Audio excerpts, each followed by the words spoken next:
from a breakout performance in Slumdog Millionaire to the Best Exotic Marigold Hotel, and is now Golden Globe nominated for his role in Lion. It's Dev Patel, everybody! Hey! Welcome back to the show. Lovely to see you. Have a seat, do. Also, Golden Globe nominated for a Lion. She's the Oscar-winning actress whose films include To Die For, Moulin Rouge, and The Hours. Please welcome the best Aussie export you can't drink, Nicole Kidman! Woo! Hello, lovely to see you. Have a seat, Joe. Woo!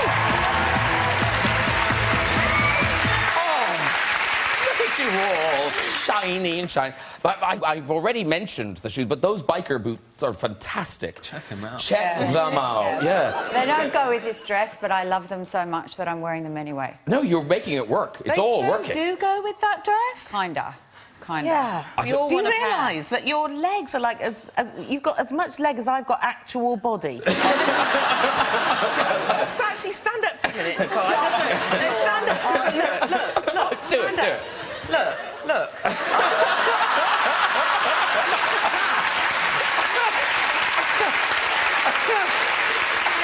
Sorry, guys. Sorry. I sort of want aliens to arrive right now. So yes, women come in many shapes.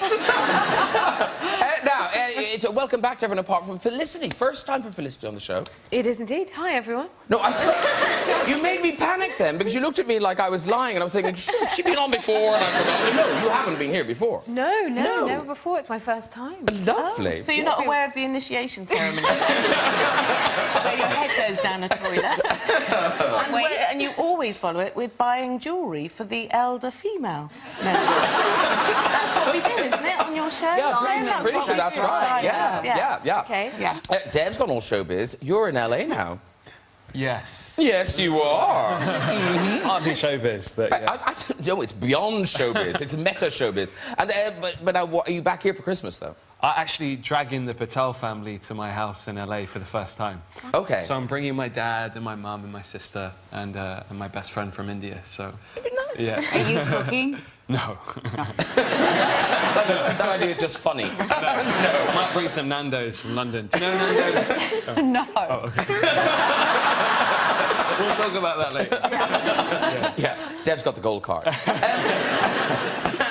Now, lots of really great things to talk about tonight. We will start with two, not one, two Golden Globe nominations, and both Screen Actor Guild nominations as well. Yeah, it's all going well for Nicole and Dev's performances in Lion. Now, this movie is out on the 20th of January. Before we talk about it, here's a flavour of what it's about. Let's start with where you're from. Calcutta. Which part? I'm adopted. I'm not really Indian. I'm starting to remember Saru, our beautiful boy. a life I'd forgotten. Are you okay? I had another family. What happened? I was lost.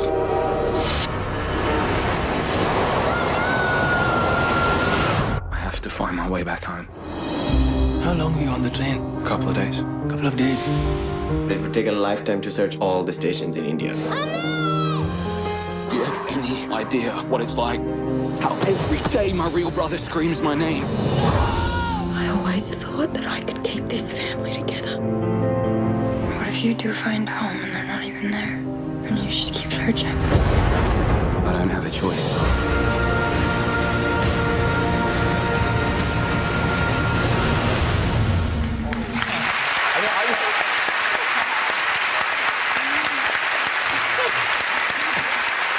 Look at it. Dawn and I have seen it, and we were welling up watching the trailer.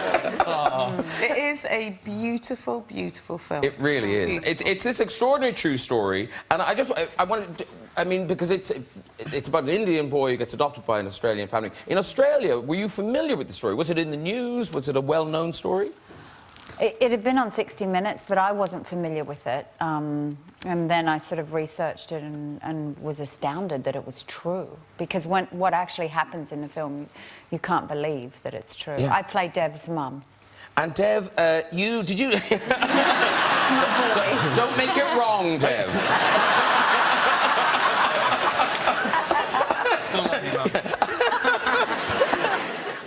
But now, Nicole, you play the adoptive mother, Sue, in the film, and yeah, It's so cute. Yeah, it's so cute, that little boy. We'll talk about it in a minute. But you have in the film that amazing speech, which must break the heart of anyone who's ever adopted a child, about why you chose to adopt the two boys you adopted. Yeah, she had a vision when she was in her early teens, and she just decided that that was her life mission, was to adopt. Well, initially it was one child, it turned into two children, but she could have children. It's not that she couldn't give birth to a child, that wasn't going to be her path. She wanted to adopt. And as a woman, to be in that maternal force is just a wonderful place to exist in. I mean, I love being a mum. You're a mum. Yeah, I'm a mum to an adopted kid. Yeah, so that maternal force is... it's a beautiful place to exist in. And to have a lot of preparation for this, was most of your preparation kind of just trying to be as much like the real Saru as you could? Kind of, yeah. Like, as soon as I got the role, they were like, you know, you look like a celery stick, so you need to put on some weight. So I had to... Charming. So I had to grow out my hair and all this, and then I had to go to the gym, which is like a very foreign thing for me to do. I'm very vocal in the gym, is what I've realised. I'm not the best at pushing iron. But, are you that guy, the guy who makes all those noises? Yeah. I'm like Woody Allen in the gym. It's like, but you know, that was 8 months of that and the dialect coaching, and then I got to travel around India on these trains and go to these orphanages, and it became a really kind of nourishing process for us all. And as great as both of you are both fabulous in it. We must talk about this little boy, Sonny. Sonny, yeah. I mean, he's sort of half the film. He's so cute. Look at him. Look at him. Amazing. It's just a light, that child. So they found him from 2,000 children in an open casting call, and he'd never been on a plane before. He'd never seen a Hollywood film, and he'd never seen a film until 2 weeks ago. When he saw this film. Yeah. Which he's watched it like 3 times. This has really messed with his mind. Haven't you seen a film? Oh, you're not in this one? Oh, That's adorable. Yeah. And is he travelling the world with you? Is he going to do kind of red carpets and things? Yeah, he loves it, actually. He didn't speak any English when he arrived, and he speaks... Yeah, now his translator just stands to the side and he's like, answering his own questions. Yeah. He met Bill Clinton in New York. He came to our premiere. And Sonny's just standing there, and we're all like shaking, and he's just like, you know, looking at this guy. Yeah. And I'm like, how do I explain to this kid? I don't speak Hindi. How do I explain to him the magnitude of who he's standing next to us? So there's this big Bollywood superstar called Amitabh Bachchan, and he's like massive. I'm like, Sonny, that's Americans, Amitabh Bachchan, and he's like... kind of like straightened up a bit, but you know, they took him to Gap in New York, and he picked out this bright red puffer jacket, and so he's walking around in his Q&As with these sunglasses and this puffer jacket. And all these people were involved. All the real people are involved. Is that too much, though? Because does it inhibit you when you're then recreating these scenes, knowing that these real people will see these things? I mean, I personally didn't want Sue, who's become a very good friend of mine, and I love her. I didn't want her sitting there when I was doing every scene, because I felt a bit shy, actually, and intimidated. So. And of course, Felicity, Oscar-nominated for playing Stephen Hawking's wife. So you've been in this situation. You've been with this woman you're portraying. Yeah. So do you have a similar experience, or was it... Well, it's quite interesting. It's important that you get almost the person's permission, that you feel like you kind of go through a little bit of, I felt with playing Jane, there was a little bit of a trial period where Eddie and I went and spent some time with her and had dinner with her, and it did feel like it was much harder than any audition we'd ever done in our entire lives, because you sort of feel, you know, you need the nod of approval from the person at the end, that they, you know, because they're giving their lives up. They're giving their lives up for everyone to see. So you sort of want to somehow there be an exchange that you're going to look after their story in some way, which trust, I imagine was similar. Exactly. Yeah. And Eddie's been talked about, you know, meeting Stephen Hawking and sort of hanging out, and you sort of hung out as well, didn't you? We did. He, Stephen came to set, and we were very, very nervous, and we, you know, sort of trying to do our, you know, going over the lines, and wanted to do our best version of the take, and doing these performances, and then afterwards, and they shouted cut, and we thought, you know, we were just anxiously waiting for what Stephen would think, and he said, he wrote down, and we were kind of anxiously waiting, and he said, "Would Felicity please be able to come and give me a kiss?" Hello. And what's wonderful about Stephen is he doesn't take himself seriously at all. He just... I'd say he was quite serious. I don't think there was a joke in that note. That was a, get her over here, make her kiss me. I was hoping he meant in a kind of sort of, you know, avuncular, maybe fatherly way. Let's hope that, yeah. And very quickly, we don't want to make anyone cry, but there are sad days in the publishing world in Australia. I don't know if you're aware of this, but I'm afraid Dolly magazine has shut its doors, Nicole. Dolly magazine is no more. And Dolly magazine was very important to you when you were starting out, wasn't it? Yeah. Yeah. Yeah. I got on the cover of Dolly magazine. Here we go. Oh, there you are on the cover of the magazine. Yeah. Looking stunning. They've got a giant Michael Jackson. Are you being facetious? No, you look fabulous. I dyed my hair red. I was only like 14. Is your... It wasn't red like that. Everyone always thinks it was that red, and it wasn't. No, they dyed it red. Inside, though, some fabulous high fashion shots of you. Oh, God. No, this is beautiful. This just gives you an idea of the quality of fashion in Dolly magazine. That is a lovely... It's a lovely shiny jacket, and I have to say, these rope seams, I'm not sure they ever caught on, the rope seam. I've never seen them before in my life. But this next picture, this is... You can tell. God, you're brutal! So, no, there's only one more. So, I honestly wish my hair was like that now. It's so dreadful.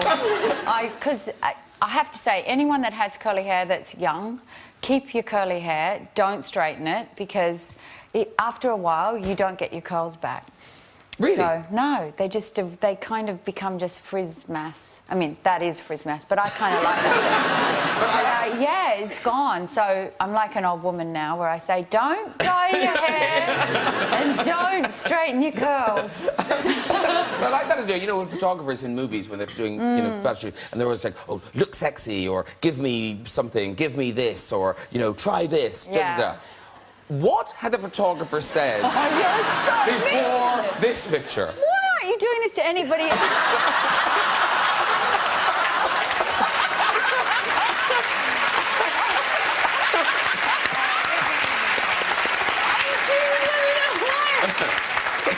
You look great! Is this the sort of thing you're after? Photographer just said, "Can I see your pants?" I thought you were going to say something rude then. No, God, no. We'll take it away. There you go. Dolly magazine, R.I.P. Now, Felicity Jones. This, I mean, must be the most equally awaited movie of the year. Rogue One, a Star Wars story. It's out now. It's a standalone film in the Star Wars saga, and it's before the first Carrie Fisher. Exactly. Harrison Ford one. Yeah. This is this movie. And we lead into that story. Okay, so who are you in Rogue One? So I played Jyn Erso, who is a rebel fighter, who is a real outsider. She's very much on the fringes of society. She's a bit of a delinquent. She goes around causing trouble, and throughout the film we see this woman slowly actually learning how to not be such a delinquent and become a leader and to embrace the other rebels, and they unite, and they're a very disparate band, but it's their differences actually in the end that make them stronger, and they're able to steal the plans to the Death Star. And where there are nerd fans, there are nerd tattoos. And I believe you've had your first nerd tattoo. Yes. I came across a male. Just say it, Felicity, just say it. Who has had the character of Jin tattooed onto his... It's you. He's had you tattooed. Well, yes, I guess. Me as Jin, tattooed onto his calf. Oh, I'm really worried for a second. I guess he's got a big calf. Yeah. I know we've got a picture of it, and I don't think we can show that. Here you are. Here you are on a calf. Oh, my goodness. Wow, man. Oh, I see. There's his ankles. Okay. So That's amazing. It's actually kind of an oddly good likeness for a tattoo. Yeah, I'm just worried about what happens when the hair grows back. I'm going to be a bearded lady. It's Planet of the Apes now. Listen, we've got a clip. This is your character towards the beginning of the story being rescued. What now? I don't know. Must be another pickup. I thought we had everybody.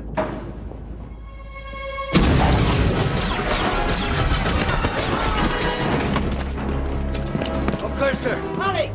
Leona Halleck! You wanna get out of here? Hey! Move at me!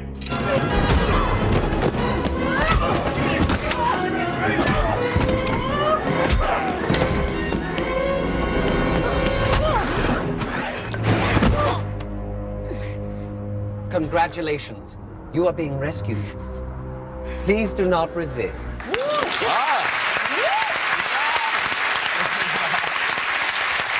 got everything you want. Everything you want. But it is proper kick-ass. You are not the girl in the film at all. No, we'd all come home after work and we'd just be completely covered in bruises and scratches and scars. But do you get... I know, because I've seen it, but you don't get the lightsaber. No. Which must have been disappointing. It was, actually.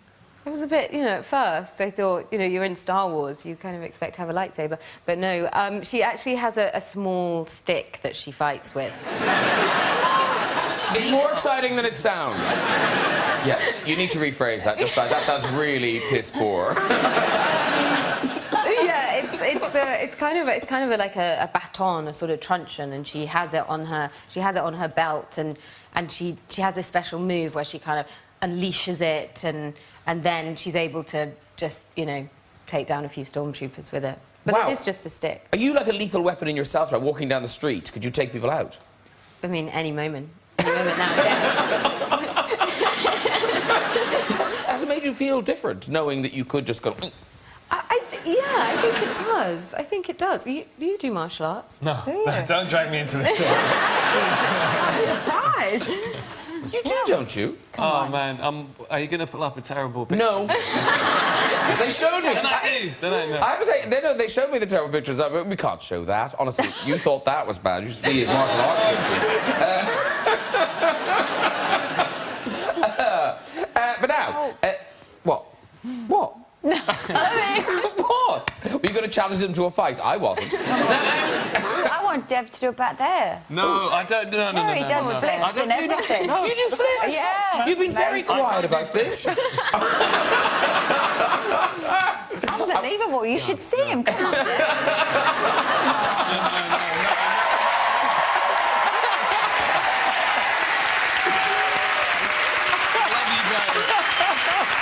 There's no entertainment happening. I'm sorry. The rest of the press tour is now people are going to be trying to make you do backflips.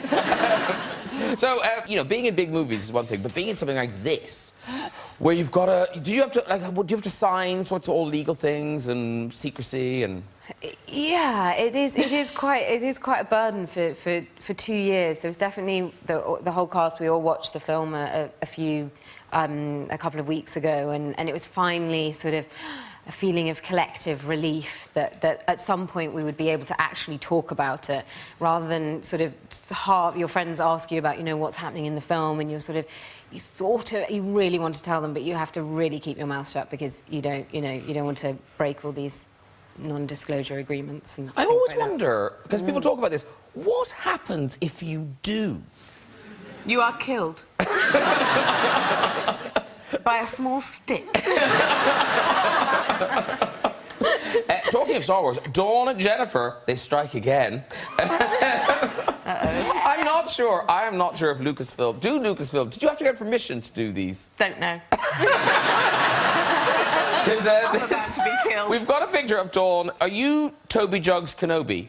Yes. This is you as Toby Jugs Kenobi. Jennifer. Amazing.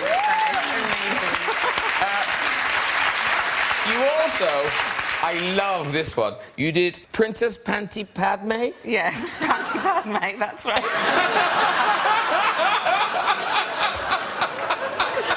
That was good fun, I have to say.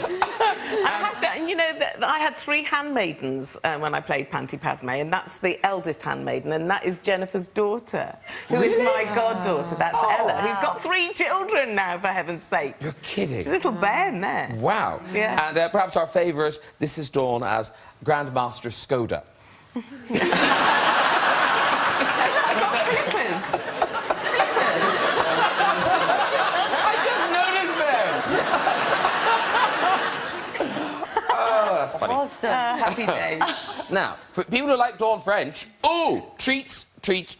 You're on telly twice on the holiday season. I am. Your last stage show, 30 Million Minutes, that's televised on BBC4 at 9 p.m. on New Year's Eve. That's and right. is that a straightforward filming of the stage show, or is it? It is. It's absolutely unadulterated, the whole length of it, because I tried to work out how we could cut bits out, but there's a kind of narrative thread woven into it, so I wanted it to be exactly as I performed it live. But how lovely, though, to have a permanent record of that. Yeah. Yeah. Now, your new drama series, Delicious, starts on Sky One at 9 p.m. on the night before that, on the 30th of December. Yes. And this is... I mean, it's a new sort of Dawn. It's a new sort of performance Yeah, for you. it is, yeah. Well, it's a drama, and Amelia Fox and I play 2 characters who we sort of share the same man. That sounds odd. But I play his ex-wife, and Amelia plays his present wife. And the man is played by Ian Glenn, and he's a chef, a celebrity chef. And although she's the new wife, she's very suspicious of him because, of course, he cheated on me with her. And she imagines that he's having an affair, and she gathers lots of evidence. And it turns out that he is indeed having an affair with me. I'm not giving you too many spoilers there, because there are many other things. That happens so quick. No, because it's really... There's lots of intrigue Yeah. and plot twists and everything. Yeah.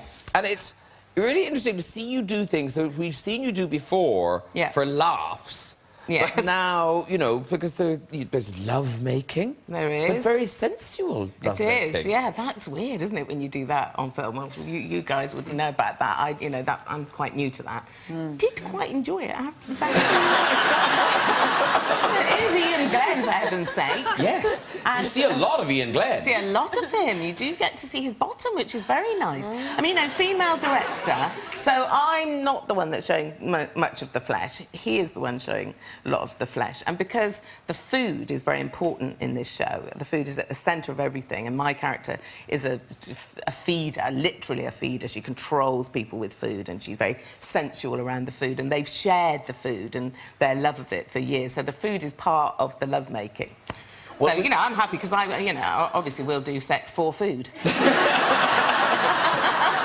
have a clip. This is you and your ex-husband Ian Glenn rekindling your romance. Oh, OK.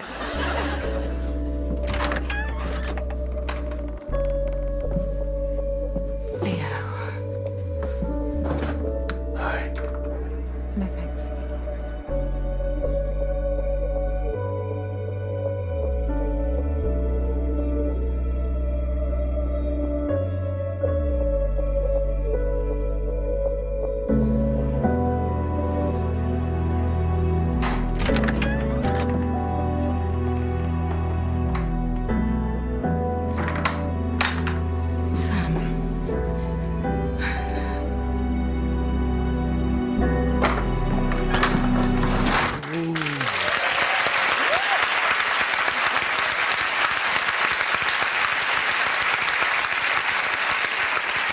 Now, I love the way papers kind of respond to things. That they got very overexcited about your new look.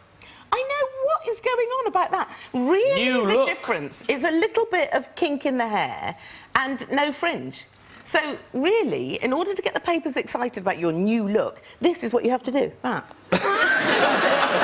That's new, amazing me. Like, you know, brave, give me an award for acting. And then that's me, just back to me.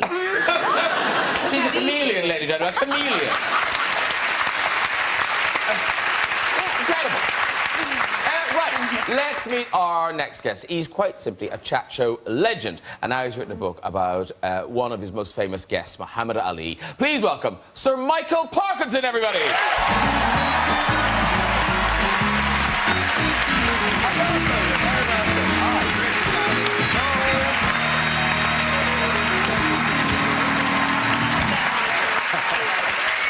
No, you're in that one.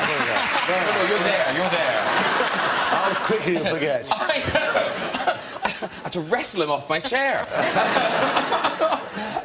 How are you? Yeah, you well? Good, thank you. Yeah, good. Yeah. And of course, you have interviewed Nicole before. I have a couple of times. Yeah. We met in the lift in Sydney, I think, it was the first time, many years ago. My second home, Sydney. I saw the movie, by the way, and I think it's very good indeed. I really enjoyed it. Wow. We have not met, have we? Hello. How nice to meet you. Felicity. And as for you, do you see her kissing that man in that scene? Adorable, yes.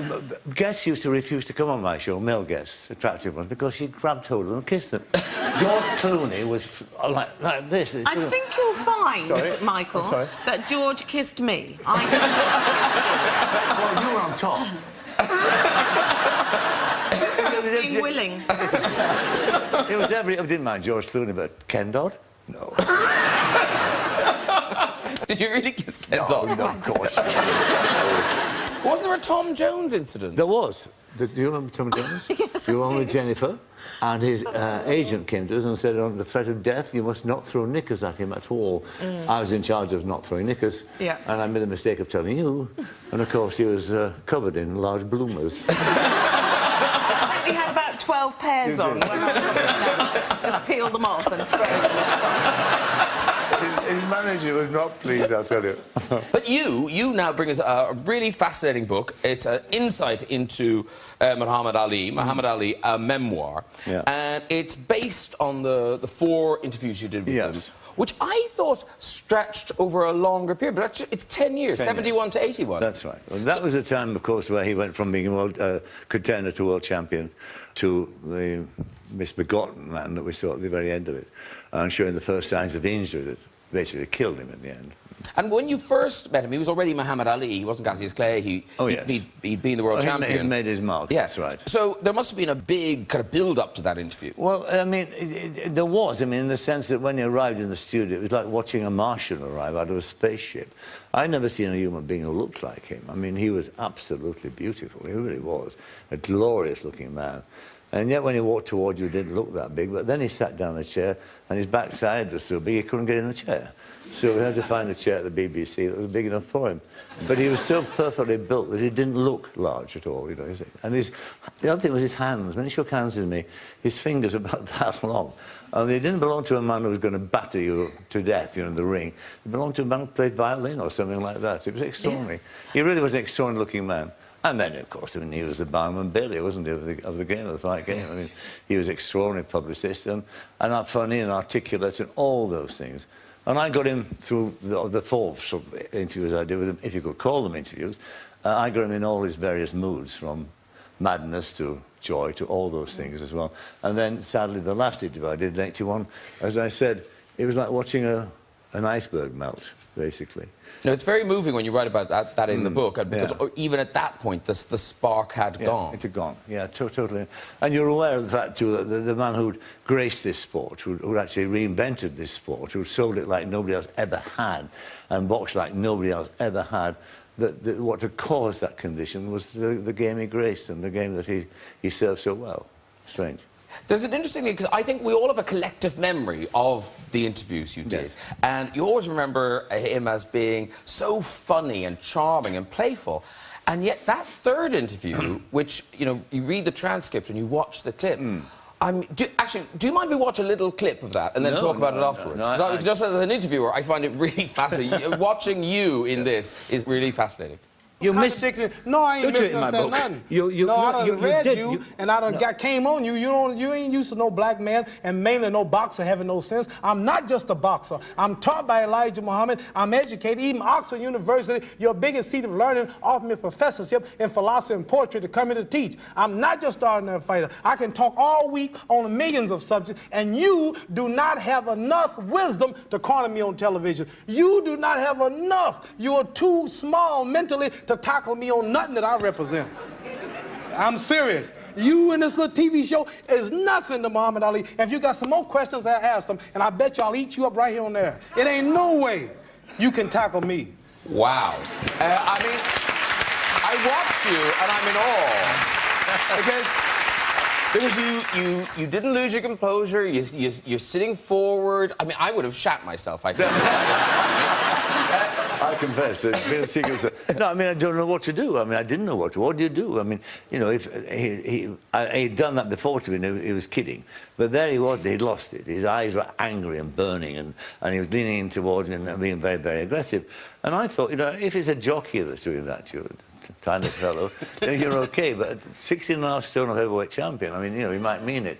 And what was funny was after the show, that show lasted about an hour and a half. I mean, that was only part of it. It was an extraordinary demonstration. And all that had happened there was I had said to him that a very well-known American writer called Bud Schulberg had said of Ali, in spite of all he says about white people, of all the fighters that he, Schulberg, knew, Ali was the one with the most white friends, and that's what started. Except he thought, when I went like that, he thought I was going to say, read it for yourself. And he knew, and I knew, he couldn't read properly, that he was semi-literate. Yes. So he did exactly what anybody would do, certainly a fighter in that situation. He came back at me and flattened me. Well, he sounds a bit there like a man who's been told that he's not very bright, as you said he failed that. Precisely. He had that kind of shame in him. He didn't want people to understand. So if I had said, no, you read it for yourself, read it, you know, he couldn't.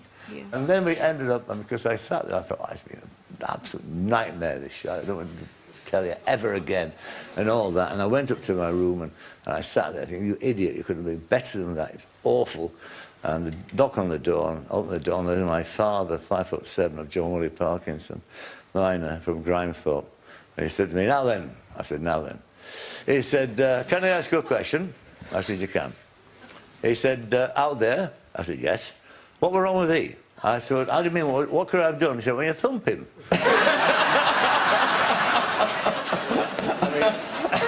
I have a good feeling my father might have it. Yeah, it would have been your last interview, but very good.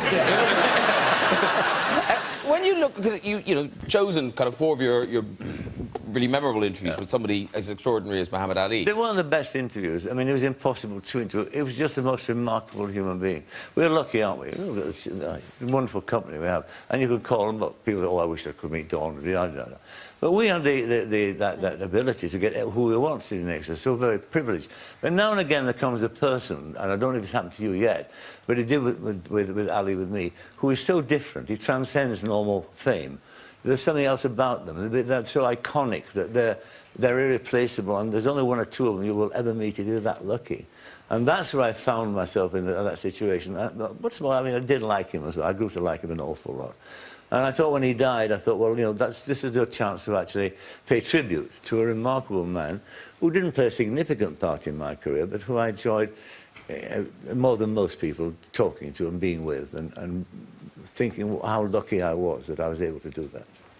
And does it annoy you that when people remember, you know, you did all the great interviews, and you interviewed all the brilliant people, and then they remember the screw-ups, they remember the thing, you know, the Meg Ryan, the Emu, those things. Is that frustrating, or do you think, yeah? No, I think it defines fame, doesn't it? I mean, you know, young people I talk to, I say to them, you should be careful what you wish for, because in the end, people will only remember you for all the foul-ups, the things that you most want to forget, you most want to remember.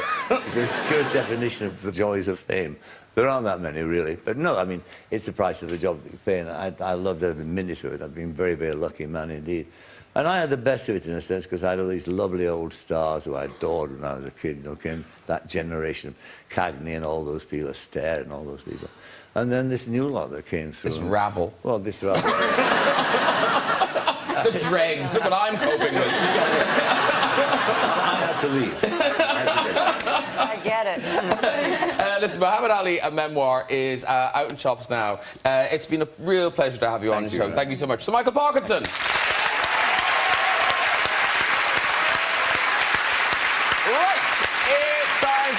Musical performance. This man's had a great year. His song Catapult did just that, taking him from strength to strength. Here performing Only You, please welcome Jack Savoretti.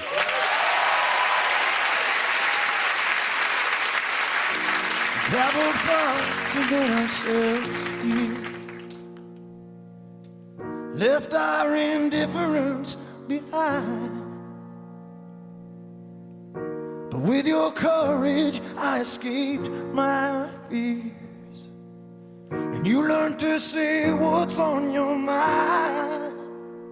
And now we build our love and memories, living heart to heart, glowing like an open fire. We came out from the dark. Only you is all I need. Only you know where to go to get to me. Only you can set me free and stop me living behind the lines of enemies, waiting for someone to rescue me. Hey!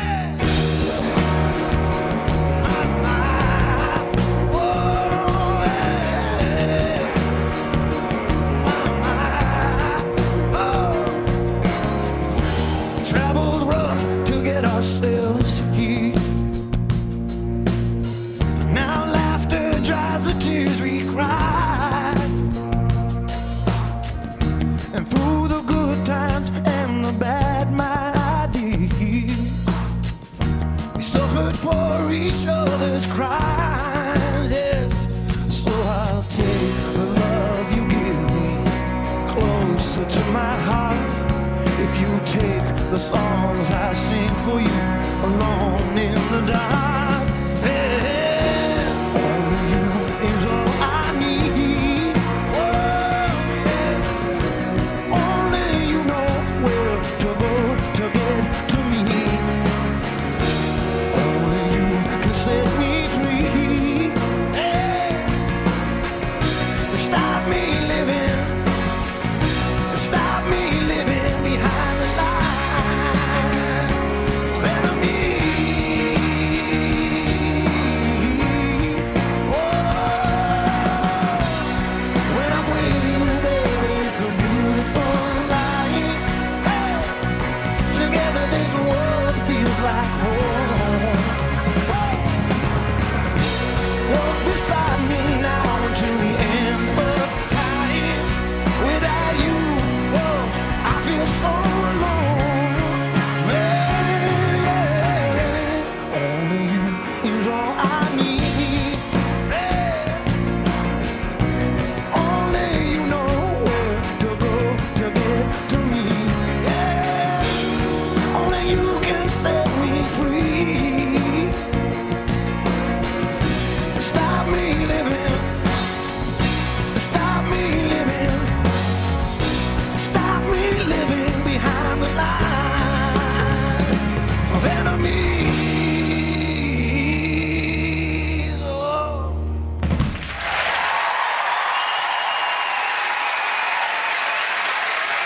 Thank you very much. Jack Savoretti! Great job. Come on over, dude. Well done, sir. That's terrific. Really, really good. Come in, sit down. You sit there beside Dawn. There's everyone. Jack, everybody. Lovely. Very good. Do a bit of greeting. Woo. Thank you. They like you. They like you. Yeah. No, thanks for that. Fully live was great. Fully live, yeah, that Fully was terrifying. I've got a little bit of the shakes going on. That's from the album Sleep No More, which is out now. And we're playing it a lot on radio too, as you know. Thank you. Yes. Thank you. And last time you were on, you caused a bit of a sensation. People really reacted to you being on the show. It was pretty cool, because we had actually put the previous album, to bed. And then you called. And obviously we came running.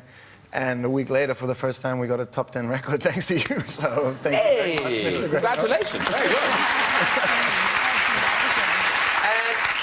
So you toured that last... Well, actually, because I follow you on something. I can't remember. I think maybe Twitter, I don't know. Twitter, Instagram, I think we follow But you gig all the time. You're constantly touring. Yeah, we gig a lot. And that was the craziest part about doing your show, is that we've had good success with albums and live, but we've never had that song. And after doing your show, we now know what it feels like to play to a crowd that knows that song, because in the first 2 chords of the song we played last time, this is going to get very confusing for anybody watching. It's like an alternative dimension. But we did play the other song, Catapult. And in the first 2 chords now, when we play shows, the energy just changes. And we're like, so that's what having a hit sounds like. So it's great. Yeah. I always think that when you watch someone, like a band, play their hit, you always say, oh, it must be lovely to have a hit that you can just start, and like you say... I wanted the same thing. But now that was the closest I got. So now you've got it. You've got it. But you're going to be touring again, right? Yeah, we're touring the UK in March. We're off to America in January, Germany in February, and we'll be coming back to the UK in March, so hopefully see you guys there. I'm sure we will. Jack Savoretti, everybody. Fantastic. Thank you so much. Really good job. Excellent. Nearly out of time, but just before we go, time for the... I'm so sorry we're doing it. It seems grubby and stupid what we're doing in front of you. We're doing a bit, Michael. We're doing a bit. I know the bit. Yeah, it's the big red chair. It is. Who's there? Who's there? Hi, I'm Kim. Kim? Kim. This is Kim. She's a self-starter. Yes, Kim. Got it. And where are you from, Kim? I'm from New Zealand. It's a small island off Australia. We're familiar with it, Kim. And do you live here or there? I live here. You live here. What do you do? I'm a student, so not much. I'm finished studying, so... Oh, you finished studying? Yeah, I just spend money. OK, so you're nothing, really. Right now, you're in the red chair. Yeah. The anecdote Olympics awaits. So off you go with your story, Kim. OK, so I just arrived in Spain from New Zealand, and I went straight to my sister, who'd been living in Spain for a while, and she's fluent in Spanish. And so, anyway, she goes... Spanish. No, go with spinach. I like it. Yeah. But they're all speaking Spanish. Anyway, she taught me a few phrases like hola, which is hello, and guapo, which is like a good-looking man, so very useful.